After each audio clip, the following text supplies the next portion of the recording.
მე ზუსტად იგივე ინფორმაცია მაქვს, რასაც თქვენ ახლა მაყურებელს ასნოდით, ანუ არის მაგიდაზე უკვე სია, განსაკუთრებულად მოსამართლეებზე არის აქცენტი,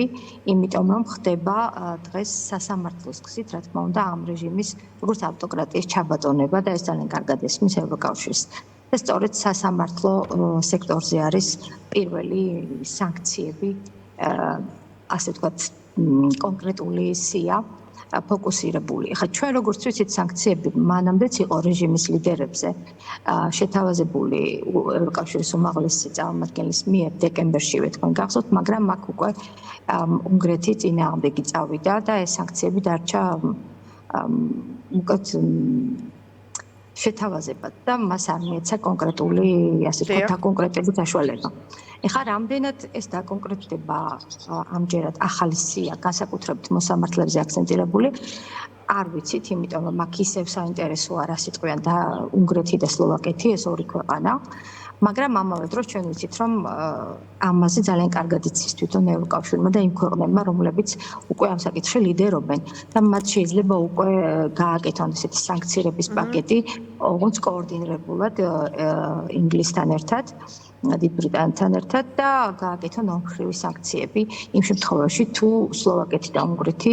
ისევ დაბლოკავენ ამ სანქციებზე ახალ მსჯელობას ამ შემთხვევაში სამშაბათს უკვე. კი ბატონო, ქალბატონ თამარ, სხვათა შორის, აი ევროსკოპის დამფუძნებელი თამარა ნუცუბიძე, რომელიც აშუქებს სწორედ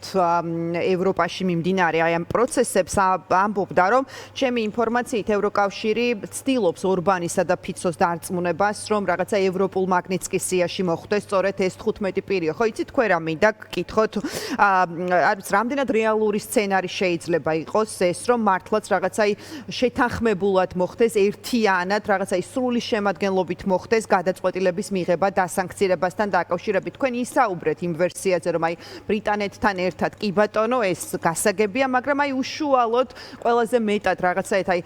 ხელისუფლება ვიშიც ხედავს ხომ მოკავშირებს აი ორბანთან ვიცით ჩვენ ქართული ოცნების დამოკიდებულებას. აი რამდენად რაღაცა გამოსვლადი ამბავია ეს, რომ მოხერხდეს თუნდაც ფიცოსა და ორბანის დარწმუნებაც.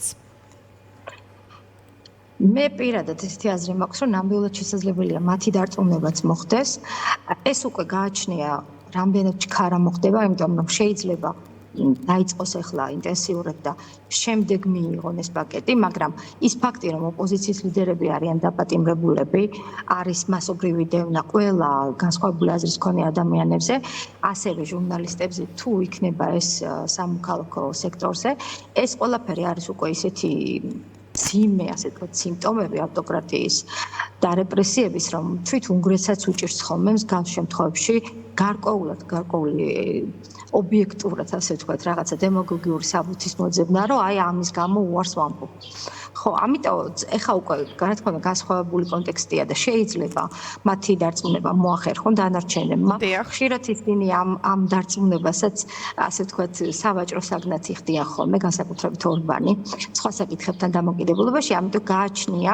უკვე როგორი მსჯელობა წავა იქ, რამდენად უფრო, ასე ვთქვათ, ასე ვთქვათ, როგორი სირთულის ვეტოს წამოჭრის ორბანი, მაგრამ მისი დარწმუნება ძალიან ხშირად მომხდარა და ასე ვთქვათ, არ გამიკურდებოდა, რომ ამ შემთხვევაშიც იგიც მალე დაარწმუნონ. ფიცო ყოველთვის არის ისეთი პრემიერ-მინისტრი, რომელიც პირველი და ლიდერი, ასე ვთქვათ, ასეთ საკითხებში არ არის. ყოველთვის ორბანს მისდევს ხოლმე, ამიტომ აქ არის უფრო ორბანის ფაქტორი. ხო და როგორც ვამბობ, შესაძლებელია მისი დარწმუნებას და განსაკუთრებით იმ ფონზე, რა ფონზე ახლა დღეს არის საქართველოში, ეს არის მთელი ოპოზიციური სპექტრის დაჭერა და მთლიანად განსხვავებული აზრის ჩახშობა. უკვე ეს არის უკვე ისეთი სიტუაცია, რომელზედაც უკვე ისი არის უკვე სიტუაცია დამძიმებული საქართველოში, რომ რომელსაც ძალიან ძნელად თუ ექნება მის საგარეო საქმეთა მინისტრს უბრალოდ გარკვეული კონტრარგუმენტები კოლეგებთან. ნახოთ რა მოხდება სამშაბათს, მაგრამ ერთი რაც შემიძლია დავამატო არის ის, რომ ევროკავშირში არა მარტო ვთქვათ ხდება მინისტრებს შორის ამ საკითხზე თემატიკაზე საუბარი და ქვეყნებს შორის ხდება საუბარი, აქ ახლა გავმარტოთ ქართველი მაყურებლისთვის ალბათ არ ჭირდება არავის, მაგრამ მაინც დავამატოთ, რომ ევროპელ ჩინოვნიკებს როდესაც მოიხსენებენ, ეს არის სასაცილო, იმიტომ რომ აქ არის მინისტრებზე საუბარი და რა თქმა უნდა ჩინოვნიკი შეიძლება უწოდოთ მინისტრს, მაგრამ ესა დამამცირებელი სიტყვებით, ასე ვთქვათ, საბჭოთა კავშირთან შედარება და რაღაც ბოდვები, რაც იყო ამ წერილში, კიდევ ერთხელ ხაზს უსვავს, რასთან გვაქვს საქმე, ხო? ევროკავშირი გარკვეულ განცხადებას აკეთებს, მისი უმაღლესი წარმომადგენლები, გავმარტოთ, რომ საგარეო პოლიტიკა ევროკავშირში არის სრულად ქვეყნების კომპეტენცია, ევროინსტიტუციებს აქვს გარკვეული კომპეტენცია, მაგრამ სრულად ქვეყნებზე, ლიდერებზე, მათ მინისტრებზე დამოკიდებული ნებისმიერი გადაწყვეტილების გამოტანა, ამიტომ, როდესაც იქნება უვიზოს გაჩერება თუ ასე შემდეგ, ეს როგორც უნდა თქვან, ტექნოკრატები თუ ჩინოვნიკები, ეს არის მათი მთავრობების გადაწყვეტილება, ერთი ვიცოდეთ და მეორე ის არის, რომ აი ტონალობას რომ დააკვირდებით, მათი განცხადებების და ოცნების განცხადებების, აი პირდაპირ შეურაცხყოფები და დამამცირებული სიტყვების გამოყენება ქართული მხრიდან კიდევ ერთხელ მიუთითებს მათ, ასე ვთქვათ, კულტურაზე საერთოდ, რა თქმა უნდა, კულტურაზე, როგორც დიპლომატიური და როგორც საერთაშორისო ურთიერთობების უდაბლეს დაბალ კულტურაზე, იმიტომ რომ როგორ მკაცრი განცხადებაც უნდა გააკეთოს ევროკავშირმა, ასეთ სიტყვებით ისინი ქართველ, ასე ვთქვათ, ქართულ დე-ფაქტო მთავრობას ასე არასოდეს არ მოიხსენიებენ ხოლმე და განსაკუთრებული აქცენტი მინდა ამაზე გავაკეთო, ხო და ეს არის იმაზე მეტყველებს ეს რა თქმა უნდა ეს წერილი თუ რეაქცია ოცნების მხრიდან, რომელიც არის ნათელი, ასე ვთქვათ, პასუხი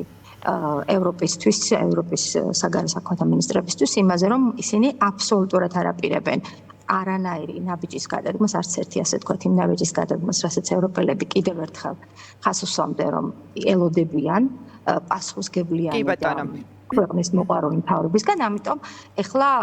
ასე ვთქვათ, რო ვთქვათ, თვითონ ევროპელების საყვარელი ფრაზა ბურთი მათ მოედანზე არის. დღეს არის ბურთი ევროპის მოედანზე, ევროპამ მიიღო ნათელი პასუხი, სრული შეთქმულების თეორიის და შეურაცხყოფებით გაჯერებული ბოდვა და აი ამ ბოდვაზე ახლა რეაქცია არის ევროპაზე უკვე დამოკიდებული და აქ რა თქმა უნდა მთავარია დავინახოთ რამდენად მედგრად დაარწმუნებს გერმანია, საფრანგეთი და დიდი ბრიტანეთი თქვათ ისეთ ქვეყანას როგორც არის უნგრეთი, რომ გარკვეული ზომები უკვე უნდა დაიწყონ და მიიღონ.